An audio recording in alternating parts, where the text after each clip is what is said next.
ಧರ್ಮಸ್ಥಳದ ಬುರುಡೆ ಸ್ಟೋರಿಗೆ ಈಗ ಬಹುದೊಡ್ಡ ಟ್ವಿಸ್ಟ್ ಸಿಗ್ತಾ ಇದೆ. ಧರ್ಮಸ್ಥಳ ಬಳಿಯಲ್ಲಿ ಶವಹೂತ ಪ್ರಕರಣಕ್ಕೆ ಸಂಬಂಧಪಟ್ಟಂತೆ ಈ ಪ್ರಕರಣಕ್ಕೆ ಈಗ ಬಿಗ್ ಟ್ವಿಸ್ಟ್ ಸಿಗ್ತಾ ಇದೆ.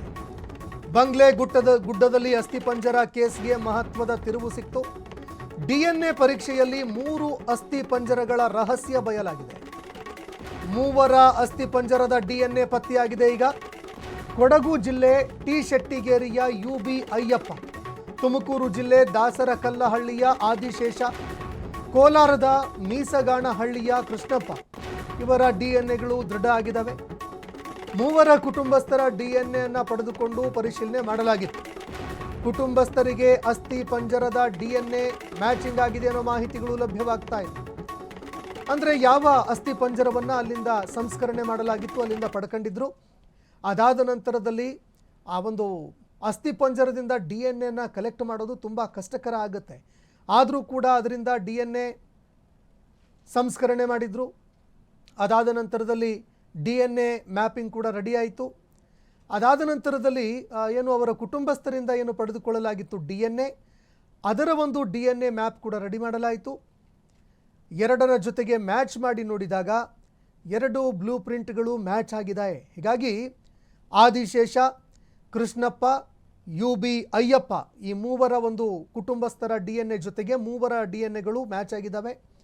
ಹೀಗಾಗಿ ಕುಟುಂಬಸ್ಥರ ಡಿಎನ್ಎ ಅಸ್ಥಿಪಂಜರದೊಂದಿಗೆ ಮ್ಯಾಚ್ ಆಗಿದ್ದಕ್ಕೆ ಇವರೇ ಅಂತ ಈಗ ಖಚಿತಪಡಿಸಲಾಗಿದೆ.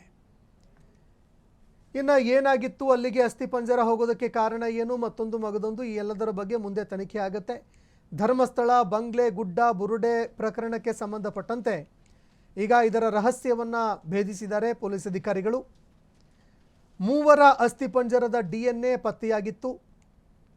ಕೊಡಗು ಜಿಲ್ಲೆಯ ವಿರಾಜಪೇಟೆ ಯುಬಿ ಅಯ್ಯಪ್ಪ 70 ವರ್ಷ ವಯಸ್ಸು, ತುಮಕೂರು ಜಿಲ್ಲೆಯ ಗುಬ್ಬಿ ಆದಿಶೇಷ ನಾರಾಯಣ 27 ವರ್ಷ ವಯಸ್ಸು, ಕೋಲಾರ ಜಿಲ್ಲೆಯ ಶ್ರೀನಿವಾಸಪುರದ ನಾರಾಯಣ 58 ವರ್ಷ ವಯಸ್ಸು. ಚಿಕಿತ್ಸೆಗೆ ಅಂತ ಮನೆಯಿಂದ ಇವರು ಹೋಗಿದ್ರಂತೆ, ಚಿಕಿತ್ಸೆ ಪಡ್ಕೊಳ್ಳೋದಕ್ಕೆ ಅಂತ ಹೋಗಿದ್ರಂತೆ ಮನೆಯಿಂದ. ಕೊಡಗಿನ ಯುಬಿ ಅಯ್ಯಪ್ಪ ಮೊಬೈಲ್ ಮನೆಯಲ್ಲಿಟ್ಟು ಹೋಗಿದ್ರಂತೆ. ತುಮಕೂರಿನ ಆದಿಶೇಷ ಏಕಾಏಕಿ ಮನೆ ಬಿಟ್ಟು ಹೋಗಿದ್ರು. ಕೋಲಾರದ ಕೃಷ್ಣಪ್ಪ ಕುಟುಂಬಸ್ಥರ ಡಿಎನ್ಎಗಳು ಈಗ ಮ್ಯಾಚ್ ಆಗಿದ್ದಾವೆ. ಚಿಕಿತ್ಸೆ ಪಡ್ಕೊಳ್ಳೋದಕ್ಕೆ ಅಂತ ಹೋಗಿದ್ರು, ಮನೆಯಲ್ಲೇ ಮೊಬೈಲ್ ಬಿಟ್ಟು ಏಕಾಏಕಿ ತೆರಳಿದ್ರಂತೆ. ಇದೀಗ ಅವರ ಕುಟುಂಬಸ್ಥರ ಡಿಎನ್ಎ ಪಡ್ಕೊಂಡು ಆ ಅಸ್ಥಿಪಂಜರದ ಡಿಎನ್ಎ ಜೊತೆಗೆ ಹೋಲಿಕೆ ಮಾಡಿ ನೋಡಿದಾಗ ಅವರದ್ದೇ ಒಂದು ಡಿಎನ್ಎ ಅನ್ನೋ ಮಾಹಿತಿಗಳು ಲಭ್ಯವಾಗಿದೆ.